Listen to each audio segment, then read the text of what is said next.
Windows के साथ मैं हूं इंतज़ार हैदरी। हमारा चैनल सब्सक्राइब कीजिए और अपनी राय का इजहार कीजिए। आज जिस बात पर मैं इजहार ख्याल कर रहा हूं वो मामला है कानून साजी का। अगर कानून साजी हो आर्मी एक्ट्स के हवाले से या फिर हो चीफ इलेक्शन कमिश्नर और मेंबरान के तकर्रुर के हवाले से या फिर नैब में इस्लाहात हों, हुकूमत और अपोजिशन मुत्तफ़िक होती हुई नज़र आती है और किसी किस्म की सियासत नहीं की जाती और इत्तेफाक राय के साथ कवानीन भी मंजूर किए जाते हैं। चीफ इलेक्शन कमिश्नर भी तैनात कर दिया जाता है, मेंबरान इलेक्शन कमीशन का तकर्रुर भी कर लिया जाता है और नैब इस्लाहात पर पाकिस्तान पीपल्स पार्टी की जो तरामीम हैं पाकिस्तान तहरीक इंसाफ उन्हें भी कबूल कर लेती है, एक सियासी नाकिद और अपोजिशन की जमात होने के बावजूद। लेकिन सबसे बड़ा जो मामला है वो ये है कि आज तक अवामी इशूज़ पर जो कानून साजी होनी चाहिए थी उसके ऊपर इतना इत्तेफाक राय, इतना जज्बा हमने कभी नहीं देखा। इसकी वजह क्या है? मेरे साथ आज मौजूद हैं सीनियर सहाफ़ी और पार्लियामेंट को कवर करने वाले, एक अरसे से सियासी ऊंच नीच देखने वाले अब्दुल रज़ाक खट्टी।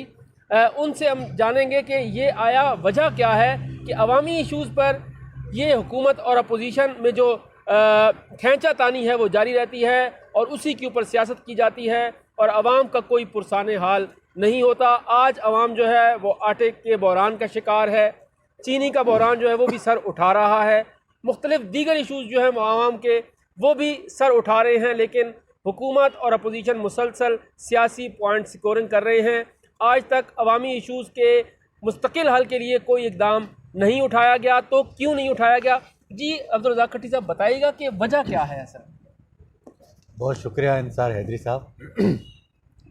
पाकिस्तान की जो सियासत है उसे असल में समझने की ज़रूरत है कि ये किन लोगों के गर्द घूमती है। इस वक्त पाकिस्तान में एक वो जागीरदार क्लास, मगर जो अशराफिया हैं, जिसमें आपके सिविल मिलिट्री ब्यूरोक्रेसी के लोग हैं, जागीरदार हैं और इसी तरह के जो अब वो इंडस्ट्रियलिस्ट हैं वो भी हैं। तो ज़ाहिर है कि वही पावर में आते हैं किसी न किसी तरीके से, तो वो अपने मफादात का जो है वो तयन करते हैं इसी पावर में आकर। तो अभी आप देखेंगे जब इमरान खान साहब गुज़िश्ता साल 18 में अगस्त में जब पावर में आए तो हमने देखा कि वो एक नए नारे के साथ आए थे और उन्होंने कहा था कि पाकिस्तान पीपल्स पार्टी और पाकिस्तान मुस्लिम लीग नून इस मुल्क की बर्बादी का सबसे बड़ा जो हिस्सा है उन्होंने डाला है। मतलब उनका कहने का मकसद ये था कि पाकिस्तान आज जिन हालात से गुजर रहा है उसकी सबसे बड़ी जिम्मेदार ये दो जमातें। हालांकि अगर पॉलिटिकल विजन उनके पास होता तो वो कैलकुलेट इस तरह भी कर सकते थे कि पाकिस्तान में जो जनरल ज़िया-उल हक का दौर, उसके बाद जनरल मुशर्रफ का दौर और उससे पहले जनरल अयूब का दौर, ये तीन ऐसे अदवार हैं जो एवरेज 10-10 साल उनकी बिला वो क्या कहते हैं कि शिरकत गैर उनकी जो हुक्मरानी रही 10-10 साल इस मुल्क में। तो अब आप इन दो जमातों को, क्योंकि ये बीबी की शहादत के बाद 5 साल पीपल्स पार्टी की हुकूमत चली, उसके बाद 5 साल मियाँ नवाज शरीफ ने हुकूमत चलाई, लेकिन इन 5 साल इन 10 सालों में भी आपको याद होगा कि इन दोनों हुकूमतों को हमने रोज़ाना इस तरह देखा कि वो आज न गई तो कल गई, इस तरह की सूरत हाल है। लेकिन मुशर्रफ की हुकूमत, जनरल ज़िया-उल हक की हुकूमत या अयूब खान की हुकूमत को इस तरह के कोई दिन नहीं देखने पड़े और उन्होंने जो है वो मुकम्मल तौर पर मुकम्मल अख्तियारों के साथ हुकूमत की। अब इशू ये है कि सिविलियन जो हुक्मरानी है उसके बहुत सारे मसाइल हैं। एक तो ये कि आप वो लोग जब वो उस क्लास से आते हैं तो जिन जिन लोगों को वो अपने साथ शामिल करते हैं उनके अपने मुफादात होते हैं। उसकी एक छोटी सी मिसाल आप अंदाज़ा करें कि इस वक्त इमरान खान की हुकूमत में आपको आधे से ज़्यादा वो लोग नज़र आएंगे जो नवाज शरीफ के साथ भी रहे, पीपल्स पार्टी के साथ भी रहे, मुशर्रफ के साथ भी रहे। तो इस बार भी अब इनके साथ हैं, आने वाले अरसे में जो भी नई हुकूमत बनेगी वक्त में तो उनके साथ ये वही लोग होंगे। तो मकसद ये कि हुकूमतें अपना टाइटल तब्दील करती हैं लेकिन लोग वही होते हैं, यही सबब है। अब मैं आप वापस उसी बात की तरफ आता हूँ जो आप कह रहे थे कि इमरान खान ने दोनों को बड़ा ख़राब कहा, उसके बाद इन दोनों जमातों को दीवार से लगाया और ब्यूरोक्रेसी के ख़िलाफ़ भी जो है वो कार्रवाइयाँ शुरू हुई। इसके साथ साथ मीडिया को भी दीवार से लगाया। नतीजा ये हुआ कि एक खौफ की सूरत हाल पैदा हुई, मीडिया दीवार से लगा। आपने देखा कि इस मुल्क का जो सरमायाकार था, इन्वेस्टर था, उसने हाथ खींच लिया, पैसे अपने खींच लिए। नतीजा ये हुआ कि इस मुल्क के अंदर जो इकॉनमी थी वो बिल्कुल डूबना शुरू हो गई। बेयकीनी इतनी ज़्यादा बढ़ गई कि लोगों ने सोचना शुरू कर दिया कि ये क्या हो रहा है। हालांकि सच्ची बात तो ये है कि जितने वफाकी काबीना के इजलास और जितने फ़ैसले इस हुकूमत ने किए, पिछली हुकूमतों में मुझे याद नहीं पड़ता कि हुई हो। हफ्तावार इस तरह से ब्रीफिंग हुई और इस तरह से वफाकी काबीना के इजलास हुए। सवाल ये कि ये सारा कुछ इस तरह कुछ करने के बावजूद क्यों होता है। इशू ये है कि मुफादात का जहाँ टकराव हो या जहाँ मुफादात एक जगह इकट्ठे होते हैं तो ये सूरत हाल पैदा होती है। तो अब हुआ ये कि इस बजट में आपने देखा होगा जो चीनी के ऊपर इन्होंने 3 रुपये फ़ी किलो के ऊपर बढ़ाए थे, लेकिन अभी जो रिपोर्ट आई है 153 अरब रुपए शुगर मिल्स मालकान जो हैं वो उन्होंने अपनी जेबों में रख लिए। तो अब इस सूरत हाल में शुगर मिल मालकान में कौन है? शरीफ बरादरान है, चौधरी बरादरान है, जहांगीर तरीन खान है, हारून अख्तर वाले हैं, सिंध में जरदारी हैं, ओमनी ग्रुप है। सिंध में तो इनकी 10 शुगर मिलें बंद पड़ी हैं और कोई 20-25 हज़ार लोग बेरोज़गार हो चुके हैं। तो जाहिर बात है कि जब आप 10 शुगर मिलें बंद कर देंगे तो इसका फ़ायदा अल्टीमेटली इनको होगा। अब आटे का बहरान हुआ, लेकिन इस सारी सूरत हाल के बावजूद भी नैब का मामला आता है तो इमरान खान बिल्कुल पीछे हट जाते हैं। वो पूरी जो है वो उन्हीं लोगों के मुफादात का वो हम देखते हैं कि निगहबानी करते नज़र आते हैं जो इस पूरे मुल्क की खराबी का सबब हैं या जड़ हैं। अब जिस तरह आपने कहा कि चीफ़ इलेक्शन कमिश्नर का मामला था, वो थोड़ा मुख्तलिफ इस सेंस में है कि आप देखें कि गुज़श्ता साल नवंबर-दिसंबर से आपकी पाकिस्तान की सुप्रीम कोर्ट और हाई कोर्ट ने कुछ ऐसे इक़दाम किए कि इन्होंने पार्लियामेंट को स्ट्रेंथन करने के लिए सारे जो मामलात हैं इनके हवाले किए। सबसे बड़ा मौका इनके पास चीफ़ ऑफ आर्मी स्टाफ या सर की तकर्री के हवाले से जो सुप्रीम कोर्ट ने इनको मौका दिया वो इन्होंने गंवा दिया, और जो इस्टेब्लिशमेंट ने कहा उसको ही इन्होंने मिन्नो कबूल किया और नतीजे में जो उन्होंने कहा वही किया। और उसके नतीजे में आपकी पाकिस्तान की जो तहरीक इंसाफ के अलावा जो दीगर 2 सियासी जमातें थीं वो बहुत ही ज़्यादा जो है वो उन्हें जो है वो रुसवाई का सामना करना पड़ा। और नतीजे में मियाँ शहबाज शरीफ और नवाज़ शरीफ तो चले गए लंदन, लेकिन बिलावल भुट्टो जरदारी को भी मुल्क से बाहर जाना पड़ा। वो उम्रे के लिए ही गए, लेकिन उनकी सियासी एक्टिविटीज़ हमें नज़र नहीं आई।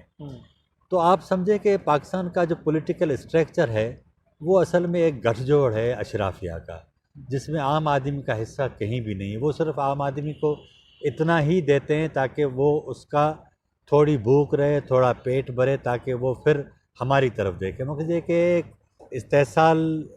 इस्तेसाली क़ुव्वतें वही उनका जो है वो इस्तेसाल करती हैं। नतीजे में आप उन लोगों को बेरोज़गार रखते हैं, उनसे तालीम का उन्हें हक़ नहीं देते, उनको एक सेहत की सहूलियात नहीं देते। अब ये सारी चीज़ें आप दे देंगे कि तो लोग जो हैं वो फिर एक नई चीज़ की डिमांड करेंगे। तो ये चाहते ही नहीं कि उस तरफ लोग जाएं। आप लोड शेडिंग के अंदर इनको जो है वो इंगेज रखें। गैस नहीं है घर में, लोग सर्दी से ठिठर कर मरते हैं, आप उनमें इंगेज रखें।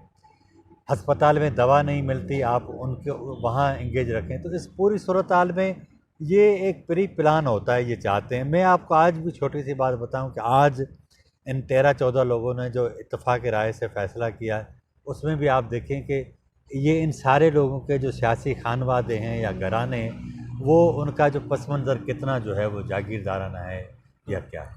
अच्छा ये बताइएगा, अब ये तो फ़ैसला हो चुका, इत्तेफाक राय भी हो चुका, जैसे आपने 3 अदवार गिनवाए, अयूब का दौर, ज़ियाउल हक का दौर, परवेज़ मुशर्रफ का दौर, उनके अदवार में जो ख़राबियाँ हैं वो अपनी जगह मौजूद रहीं, बहुत सारी ख़राबियाँ हैं, लेकिन एक जो खूबी है जिसको अवाम कहती है कि खूबी है कि उनके अदवार में तरक्की भी हुई, महंगाई भी नहीं हुई। तो अवाम के इशूज़ तो आमरीत के दौर में बेहतर रहे और मईशत की सूरत हाल भी बेहतर रही। तो क्या ये बेहतर नहीं है कि अब हमें नज़र नहीं आता कि हुक्मरान कौन है? उस वक्त पता तो होता है कि ये हुक्मरान है और ये पॉलिसीज़ बना रहे हैं, तो अब पॉलिसीज़ कोई और बना रहे हैं, हुक्मरान नाम के कोई और हैं। तो क्या अवाम को अब जो रिलीफ है वो कौन फराहम करेगा, एक चीज़। और दूसरी चीज़ ये कि क्या इस जमहूरियत से वो अमरीत बेहतर नहीं है जिसको ये कहते हैं कि कम से कम जो जमहूरियत है वो बेहतर होती है? सर, मैंने जिस तरह आपको कहा कि 3 अदवार थे ना आमरीत के, अब तीनों अदवार को आप देखें, अयूब खान के दौर में जो तरक्की कहते हैं, इशू ये था कि 10-11 साल बाद, जैसे ही अयूब खान ने मुखिया कि आपकी आज़ादी के 11 साल बाद अयूब खान आ गए, ठीक है ना। वो जो पहले वाले 11 साल थे उसमें हुआ ये कि वो जो टांगे खींचने का अमल था, जो साजिशें थी, उसमें ब्यूरोक्रेसी शामिल थी, ठीक है ना। मुखिया कि आपके पास एक ब्यूरोक्रेट गवर्नर जनरल भी रहा, ठीक है ना। अयूब खान के दौर में आपने अपने 3 दरिया तक से फ़रोख्त किए, उसके बाद आपने डैम बनाए। ज़ाहिर बात है, डैम बने तो आपका एक पूरा सिस्टम चला और पहली बार पाकिस्तान जो है वो खुराक की जो कमी थी उसमें से निकला, ठीक है ना। इंडस्ट्री लगी, बहुत अच्छा दौर था, लेकिन उसके जो नुकसानात थे वो आपको नहीं बताए जाते। अयूब खान के दौर में ज़ियाउल हक के दौर में अफ़गान वार जो हुई, उसमें डॉलर्स के मुंह, बोरियों के मुंह खोले, सऊदी अरब के आपके पास पैसे आए, अमेरिकन CIA आपके ऊपर मेहरबान थी, लेकिन उसके असरात जो पॉलिटिकल स्ट्रक्चर था उसको कितना नुकसान हुआ उसको किसी ने नहीं देखा।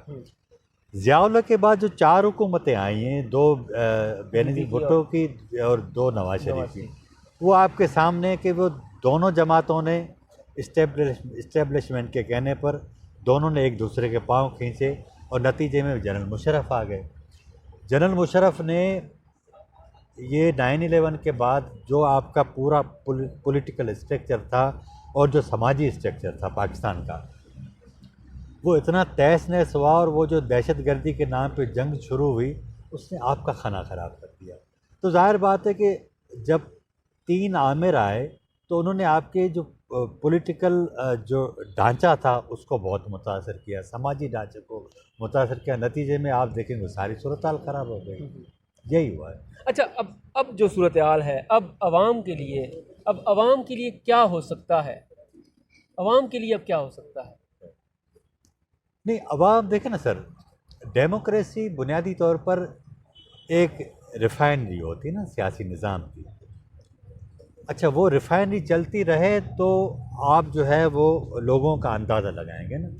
आप अंदाज़ा करें कि इन 12-13 साल के अंदर हमें लगता है, हम देखते हैं कि नवाज शरीफ आए, उसके बाद पीपल्स पार्टी आई, लोगों ने उनको देखा, उनकी कारकर्दगी देखी, लेकिन उसके बावजूद एक बड़ा सवाल खड़ा हुआ।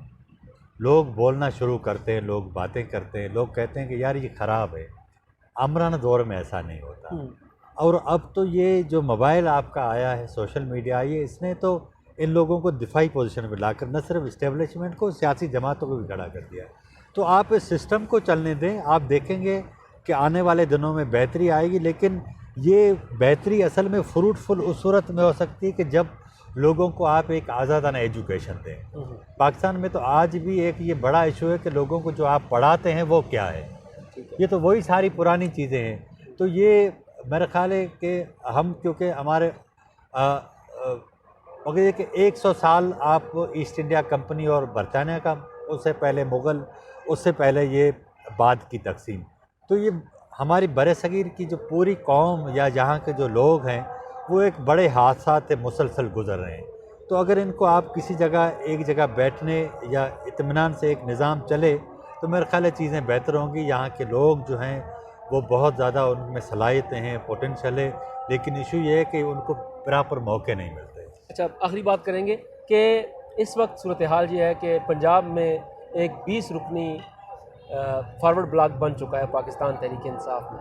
चौधरी निसार अली खान दोबारा से पर तोड़ रहे हैं, मियाँ शहबाज शरीफ भी अपनी चालें अब चल रहे हैं। इस सिनेरियो में आप क्या समझते हैं, क्या पाकिस्तान तहरीक इंसाफ की वफाकी हुकूमत को और सूबाई हुकूमत को कोई ख़तरा है या नहीं?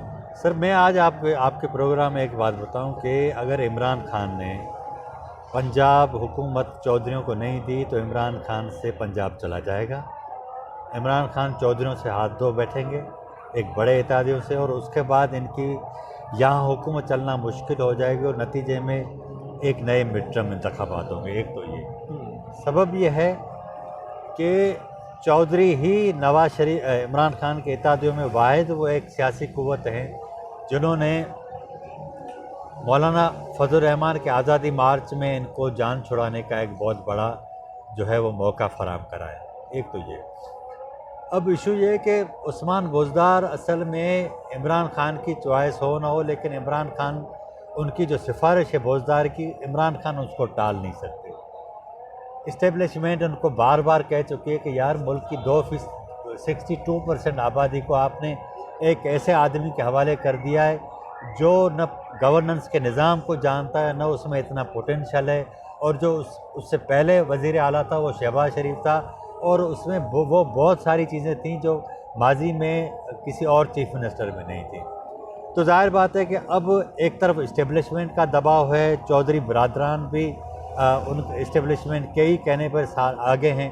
तो मैं आपको इन सारी बात की एक ही बात बताता हूँ कि क्यू लीग को अगर ये नहीं दिया तो ये क्यू लीग चली जाएगी नून लीग के साथ, उनके साथ मामला तय हो चुके हैं। मुझे तो यहाँ तक पता चला है कि मैं आपको ये बात बताऊँ कि आने वाले इंतखाबात क्यू और नून लीग साथ लड़ेंगे।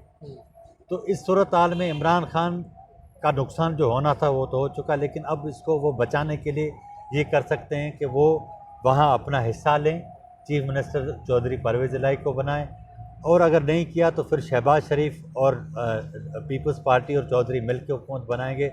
नतीजे में इमरान खान की न सिर्फ सियासी हिमायत ख़त्म होगी, लेकिन इनके एक बहुत बड़े सूबे में इनकी हुकूमत भी ख़त्म हो जाएगी। आपने सुना अब्दुल रज़ाक खट्टी साहब का बेलाग तबसरा, जिस तरह उन्होंने माजी करीब की सियासत का हवाला दिया, उससे पहले हुकूमतों का हवाला दिया, जमहूरी हुकूमतों के साथ साथ 3 जो अदवार उन्होंने मार्शल लॉ के गिनवाए उनका भी हवाला दिया, वो भी आपने सुना। और मौजूदा हुकूमत पाकिस्तान तहरीक इंसाफ की सूबाई हुकूमत पंजाब की और वफाक की हुकूमत के ऊपर कौन से ख़तरात हैं, उस हवाले से भी अब्दुल रज़ाक खट्टी साहब ने बहुत सारी बातें कर दी हैं। इस प्रोग्राम के साथ अब मुझे इजाज़त दीजिए, अगले प्रोग्राम के साथ फिर हाजिर होऊंगा। हमें ज़रूर देखते रहिए और अपनी राय का इजहार भी कीजिए। शुक्रिया।